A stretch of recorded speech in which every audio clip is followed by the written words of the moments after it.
Old pension scheme, सरपंचों पर हुए लाठीचार्ज, कानून व्यवस्था, डीएपी खाद की कमी और साथ ही मेरी फसल मेरा ब्यौरा और साथ ही सिंचाई और पीने के पानी की कमी, पाले और ओलावृष्टि और साथ ही बेमौसम बरसात से हुई किसानों की फसलों के नुकसान के मुद्दे पर कांग्रेस ने बजट सत्र में ये सारे मुद्दे उठाए हैं।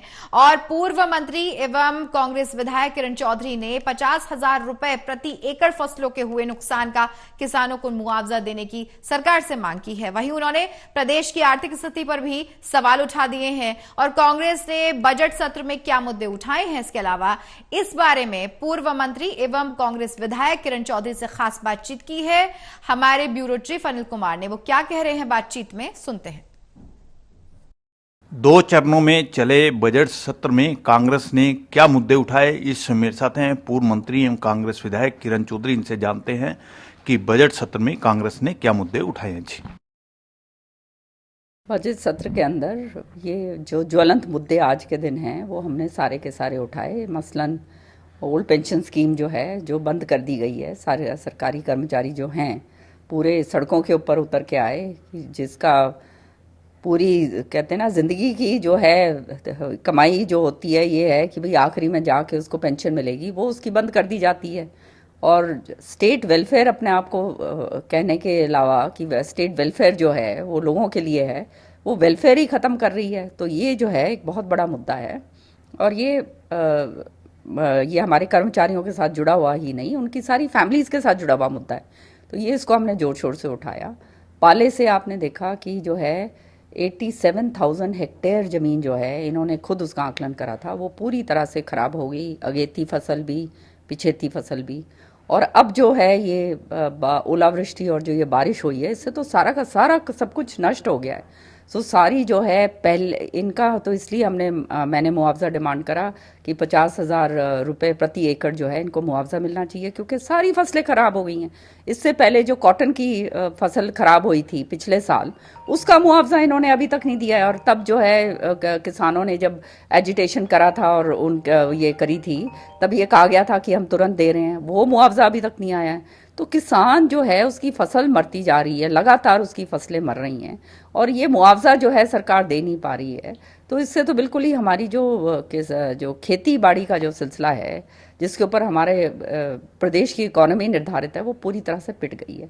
जो है हर तरीके से जो है मेरे फसल मेरा ब्यौरा जो है एक किसान के गले की फांस बना हुआ है।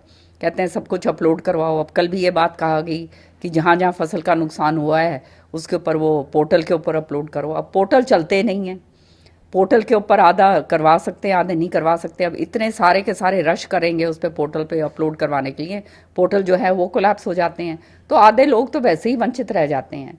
तो ये हालात जो प्रदेश के अंदर हो गए हैं हमारे किसानों के प्रति, और जो रवैया जो किसान भाइयों के प्रति है, वो बहुत ही मैं समझती हूँ दयनीय है और सरकार को इसके ऊपर संज्ञान लेना चाहिए।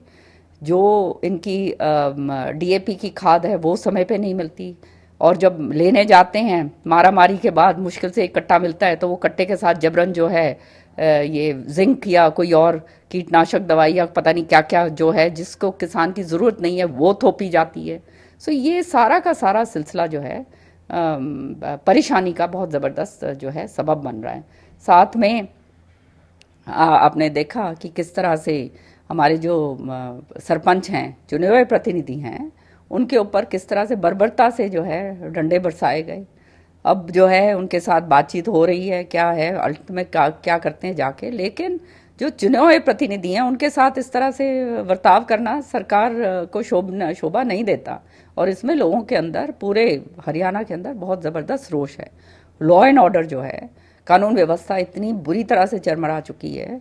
हर दिन जो है लूटपाट खसोट की वारदातें हो रही हैं। हमारे भिवानी के अंदर सराफा बाज़ार के अंदर खुलेआम लूट के गए हैं। अभी जो है अखबार में मैं पढ़ रही थी, हिसार में वारदातें हुई हैं। तो शाम के अंदर जो है मैंने बार बार ये बात कही है कि किस तरह से चोरियां हो रही हैं, बच्चों तक को उठाया जा रहा है और उसका कुछ पता नहीं चल रहा है। सो इस तरह से जो है ये जो हालात हो गए हैं, पूरी तरह से सरकार का अंकुश जो है वो ख़त्म होता नज़र नहीं आ रहा है, वो पूरी तरह से ख़त्म ही हो चुका है। पानी की व्यवस्था जो है, अब जो है बड़ी बातों की तो बात छोड़ दो आप, पानी जो है वो मूलभूत सुविधा है, पानी के बिना तो कुछ भी नहीं है। जो पानी पीने के लिए नहीं मिलता, जो है टैंकर से पानी मंगवा के पीने के लिए विवश हो गए लोग। 1000-1200 रुपए का खर्चा जो है महीने का एक फैमिली के ऊपर और पड़ता है। तो ये महंगाई की मार के ऊपर ये दोहरी मार और हो रही है। बाकी चीजें तो जो है अब लोग भूल गए, अब तो खाली पानी की तरफ देख रहे हैं।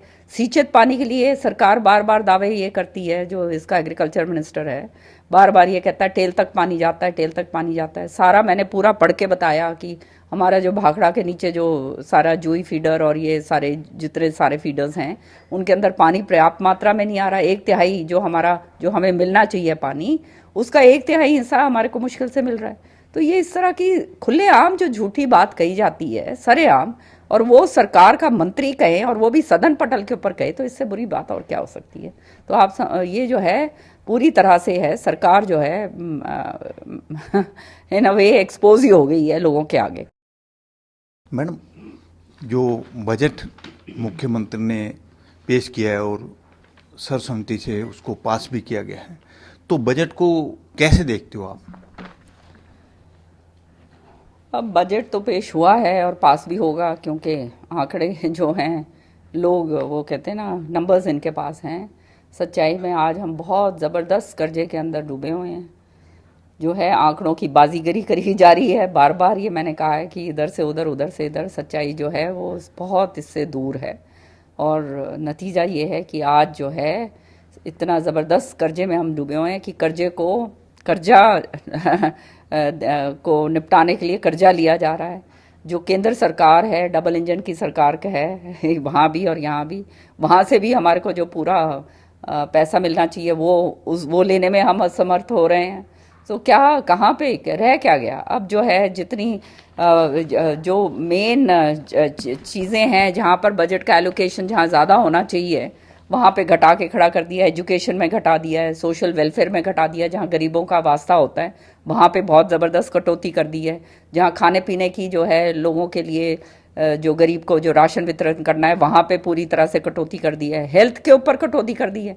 हमने आज तक ये इनको पूरा जो है एक वो सबक लेना चाहिए था। कोविड के समय पता चला था कि अगर ये संस्थाएं जो हैं, प्राइवेट संस्थाएं और लोग जिन्होंने खड़े होकर बड़े चढ़कर जो है जिन्होंने मदद करी लोगों की, अगर वो नहीं होता तो यहाँ तो पूरा सिस्टम फेल हो चुका था। तो कम से कम आगे आने वाले समय में भी, अभी भी जो है कोविड जो है चल ही रहा है, आने वाले समय में इस तरह की आपत्ति जो अगर आती है, तो मुसीबत आती है, तो उसके लिए हमें तैयार होना चाहिए। तो उसके लिए ज़्यादा से ज़्यादा बजट हमारे को देकर उसको सारी जो सुविधाएं हैं उनको सुदृढ़ करना चाहिए। लेकिन दुर्भाग्य की बात यह है कि हेल्थ के अंदर भी सारा का सारा जो है बजट के अंदर बहुत ज़बरदस्त कटौती करी है। अन्य के अंदर भी 5.30% कटौती करी है। तो ये कटौती इसलिए करनी पड़ रही है क्योंकि अब पैसा नहीं है ना। अब कहने के लिए जो है कितना 40% या ऐसे कुछ जो है वो तो हमारी सैलरीज और इसी के अंदर चला जाता है, तो कुछ रह ही नहीं गया सरकार के पास काम करने के लिए। तो ये आंकड़े जो हैं फिर इधर से तोड़ मरोड़ के इधर से तोड़ मरोड़ के उधर, इस तरह से बनाए जाते हैं। सच्चाई जो है वो कुछ और है। मैडम, 2024 में आगे लोकसभा और विधानसभा के चुनाव आ रहे हैं और कांग्रेस का संगठन अभी तक पूरी तरह से तैयार ही नहीं हो पाया है। हालांकि प्रदेश अध्यक्ष कह रहे हैं कि संगठन की प्रक्रिया पूरी कर ली है और पार्टी आला कमान ने लिस्ट फाइनल करनी है। तो अगर संगठन ही तैयार नहीं हुआ तो कांग्रेस आगे चुनाव में कैसे जाएगी? ये तो आप मेरे से मत पूछिए, ये तो जो पीसीसी प्रेसिडेंट हैं वो आपको ज़्यादा अच्छा बता पाएंगे, क्योंकि हमारे से तो कोई सलाह मशवरा वो करते नहीं है। ये थी मेरे साथ पूर्व मंत्री एवं कांग्रेस विधायक किरण चौधरी। इन्होंने बताया कि बजट सत्र में कांग्रेस ने क्या क्या मुद्दे उठाए हैं। वहीं उन्होंने प्रदेश की आर्थिक स्थिति पर भी सवाल उठाए हैं। Anil Kumar, total news, Chandigarh.